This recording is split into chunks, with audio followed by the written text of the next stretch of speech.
गोविंदाचं आम्हाला दर्शन होतात, कुठेतरी आतुरती, प्रेम, हा भावनिक दृष्टिकोन आणि यामध्ये कुठेतरी अध्यात्माचा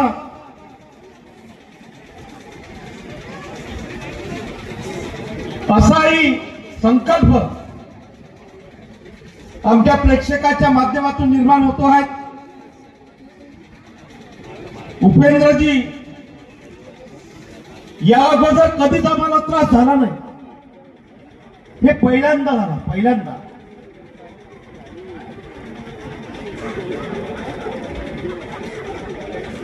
म्हणजे काय आम्ही गुन्हा करतो आहे, आम्हाला आत्मचिंतन करायला लागेल अशी एकंदरीत भावना आमच्यामध्ये निर्माण झाली। अग्निशामक यंत्र मिळालंच पाहिजे नाही, आणि आमच्या आर्वी नगरपालिकेचे शिवा यांचं मी स्वागत करतोय। कोणीतरी राजकीय माणसांनी सांगा आणि यांनी ऐकावं, हे खूप बुद्धीचं राजकारण जर कोणी करत असाल, हे आमच्या जनसामान्य माणसाला कधीच मान्य होणार नाही। आम्ही काही चूक केली का असा आम्हाला संशय यायला लागला, तरी त्यांचं मी अभिनंदन करतो शिवचं का या ठिकाणी वर्धा नगरपालिका, पुलगाव नगरपालिका आणि सेलू नगरपालिकेच्या मुख्याधिकारी साहेबांनी मोठं मन करून आमचे माजी खासदार आदरणीय रामनाथजी तळस साहेबांच्या बोलण्याला कुठेतरी होकार दिला का आपलं कोणीही वाकडं करू शकणार नाही। 2008चा नियम आमचे मुख्याधिकारी जे परिपक्व आहे, हुशार आहेत, त्यांना आता कबरीच्या खाली बोलावं का कबरीच्या वर बोलावं हा शब्द शिल्लक नाही। एक अधिकारी असताना एखादा राजकीय पुढारी, राजकीय पक्षाचा मोठा पुजारी जर तुम्हाला धवत देत असेल तर पहा, जर या ठिकाणी अग्निशामक गाडी जर तुम्ही दिली, तुमचं आम्ही वाकडं केल्याशिवाय राहणार नाही। आणि हे राजकारण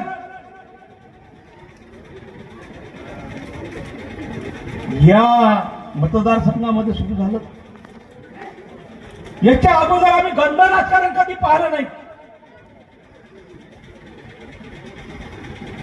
जे तुटपुंजे, ज्यांच्या मागे कुत्रही नाही आहे, दिवसभर जर फिरत तर नमस्कार सुद्धा कोणी करू शकत नाही, असे कार्यकर्ते आहेत। ते आपल्याच कार्यकर्त्याला फोन करते का त्या ठिकाणी जाऊ नका,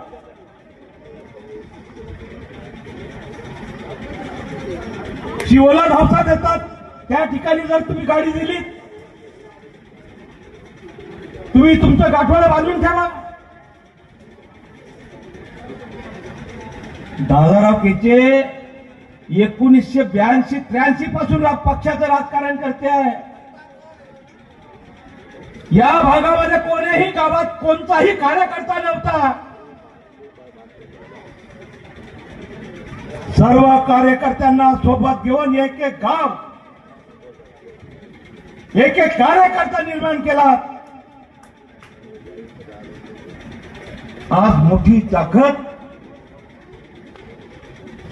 पक्षाची झाली, प्रचार करण्याची गरज नाही, असं एकंदरीत चांगलं वातावरण या मतदारसंघामध्ये निर्माण झालं असताना त्याला खिंडार पडण्याचे काही लोक,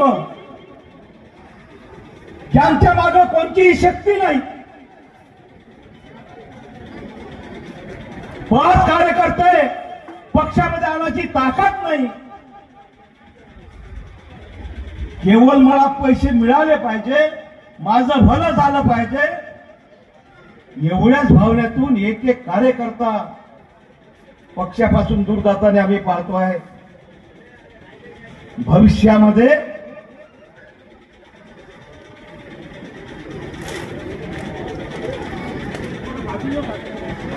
पक्षासमोर हा महत्वाचा प्रश्न आहे. वेळोवेळी जर अडचण निर्माण होत असाल, ज्यांनी पक्षाची या ठिकाणी उभारणी केली, पक्षाचा कार्यकर्ता एक एक मोठा करण्याचे प्रयत्न केलेत, तेच कार्यकर्ते लहान कार्यकर्त्याला जवळ येऊ देत नाही, हिणीण करतात, कोणतंही काम होऊ देत नाही. एखाद्या सरपंचांनी एखादं काम नाही आम्हालाच करायचं आहे, तुला 5 वर्षात एक खडकूचं काम मिळू देणार नाही, हे वातावरण झालं या मतदारसंघामध्ये होत असा. काय आम्ही पाप केलं पक्ष वाढवला तर? पक्षाच्या कार्यकर्त्यांनी 10 वर्ष आमदारकी दिली. पहिलं कमाल या जिल्ह्यामध्ये दादाराव केचेंनी आपल्या कर्तृत्वाच्या माध्यमातून फडकवला. तुमच्या भरोशावर तो पक्ष उद्ध्वस्त होऊ नये. हे काही कार्टून आहे तुमच्या, त्यांना दुसरे कामं नाही. स्वतःचं पोट कसं भरेल, स्वतःलाच कामं कसे मिळेल, सामान्य कार्यकर्त्यांना काम मिळालं नाही पाहिजे, या भावनेतून काम होतात. व आम्ही तर त्या भागात जो कार्यकर्ता चल घे रे बाबा कर, एक खडकुला लाजमणार नाही. वली साहेबांसमोर शपथ घेऊन सांगतोय, कार्यकर्त्याकडून कधीही आम्ही 5 रुपये सुद्धा घेतले नाही. कर रे काम, तुझं कुटुंब सांभाळ, या भावनेतून कार्यकर्त्याची कदर करतो आम्ही. आणि हे टपुरे जे आहे 2-4-5 जास्त नाही, 2-4 तिकडे कारंजात नाही आहे जास्त, 2-3च आहे. इकडे 5-6 आहे, तिकडे ऑस्ट्रेलिया आहे 5-6. त्याच्या पलीकडे मोजून दाखवा, 10 कार्यकर्ते जमवा. याचा दादारावचे एक आवाज जर दिला, आम्ही किती कार्यकर्ते जमू शकतो. या आज बोलण्याची संधी उपेंद्रजी असल्यामुळे येऊन राहिली. आता किती आम्ही सहन करा, हाही प्रश्न आमच्या समोर आहे. म्हणजे आम्ही पाप केलं काय? म्हणजे असं वाटतं का फॉर्म वापस घेतला ते पापच केलं काय? घेतला नसतं तर बरं झालं असतं. कोण्या बॅनरवर दादाराव केचेचा फोटो नाही, कोण्या बॅनरवर कधी नाव नाही. हे गलिच्छ एवढं निकृष्ट दर्जाचं रामकोरपणीचं राजकारण करताय. ज्यांनी इथं मूळ लावलेलं आहे त्याचा गाभा खा, पण मूळ उखडून फेकू नका. आणि या भावनेतूनच पुढील कालखंड एवढं सोपी नाही. आणि त्या भावनेतूनच तुम्हाला आम्हाला पक्ष मोठा करणं हेच आमचं कार्य आहे. आता येणारी जिल्हा परिषद असो, पंचायत समिती असो, ही नगरपालिका असो, या कार्यकर्त्यांच्या माध्यमातून आम्ही रातचा दिवसाची रात्र करून 23 पैकी 23 नगरसेवक इथे निवडून आणले. यांना फक्त 2-4 टपोरे कार्यकर्ते माहित आहे. अंदरला गाभा कुठं माहित आहे, कोणाचं घर कुठं येतं, कोणता कार्यकर्ता काय काम करू शकते. यांना फक्त टपोरे जे दिसते आहे, कपडे घालणारे 2-4-5, त्या लोकांच्या भरोशात हे होत नाही. ते फक्त मलिदा खासाठी आहे. जमिनीतला कार्यकर्ता जो झोपडीत राहते, गावात राहते, त्या कार्यकर्त्याचा कुठं शोध आहे, कधी कोणा काय, कधीच नाही. म्हणून दादारावची जे झोपडीत गेला, प्रत्येक गावात पोहोचला, त्याचं नाव, त्याची सगळी पद्धती माहिती आहे, त्याचा जीवाला माहिती आहे पक्षाबद्दलचा. त्या भावनेतून जर काम झालं तरच हे सगळं होईल. मी गॅरंटी घेतो. आरवी आष्टी कारण आणि शहराची जबाबदारी द्या. वली साहेबांसमोर सांगतो की ही नगरपालिका भारतीय जनता पार्टीच्या हाती येईल.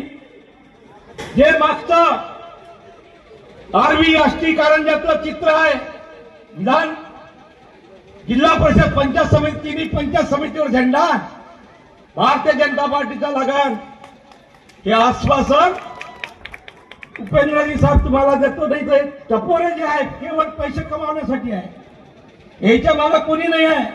कुत्र जरी असलं तोही शपूट हलत नाही, अशी परिस्थिती यांची आहे.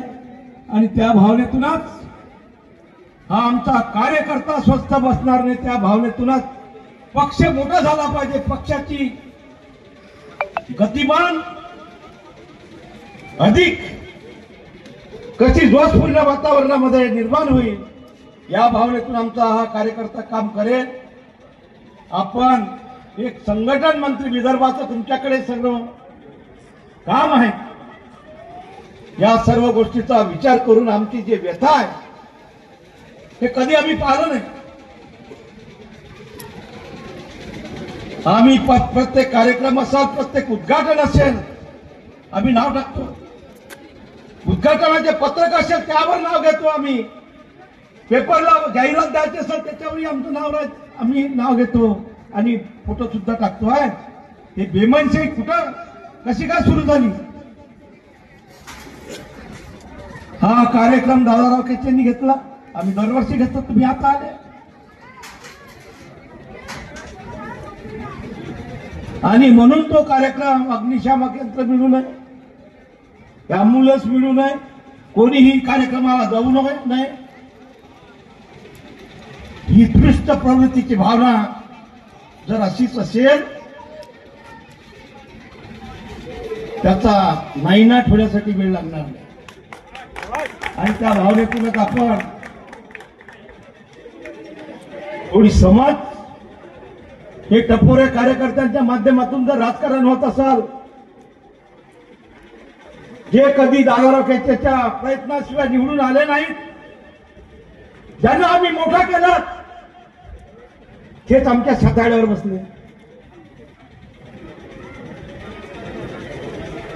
आणि या पद्धतीनं लोकही विचार करत अरे याला तर हे झालं, याला आताच उपसभापती केलं, ह्या कुठे गेला, याला आताच नगराध्यक्ष म्हणून निवडून आणलं, रात्र दिवसाची रात्र केली. जे नगरसेवक आहे क्षेत्राची मान घालायला गेले होते, आपण तो इतिहास पाहला, तुम्ही चाले होते, म्हटलं मी येत नाही.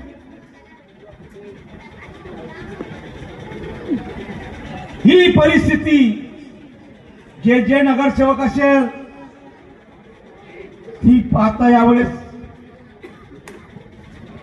पराखून कोणाला तिकीट द्यायची, काय द्यायची हे आम्हाला माहिती आहे, कोण निवडून येऊ शकते हे आम्हाला माहिती आहे, कोणाचं काम त्या भागात किती आहे, कधी जाते का तो कोणी गावात, कोणा घरापर्यंत, किंवा आरबी शहरात काय चालू आहे, कोणा गल्लीत जात नाही. कारण का लोक चपला मारतात, लोकांनी चपला याच्यासाठी काढून ठेवला, आला का बस काढला, कारण का कधी झाला नाही, कधी कोणाला दिसला नाही.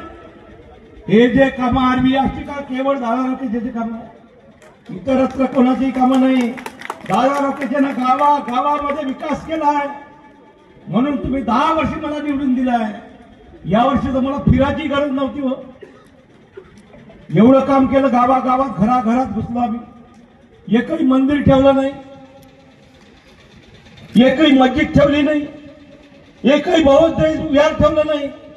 सबका साथ सबका विकास या भावनेतून आम्ही चाललो.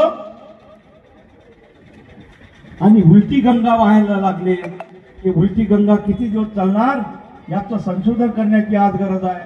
आणि आज मोठ्या संख्येनं या ठिकाणी आपण या दहीहंडीच्या निमित्तानं आपण उपस्थित आपलं सर्वांचं स्वागत करतो आणि माझ्या शब्दाला इथे विराम देतो. जय हिंद, जय विदर्भ.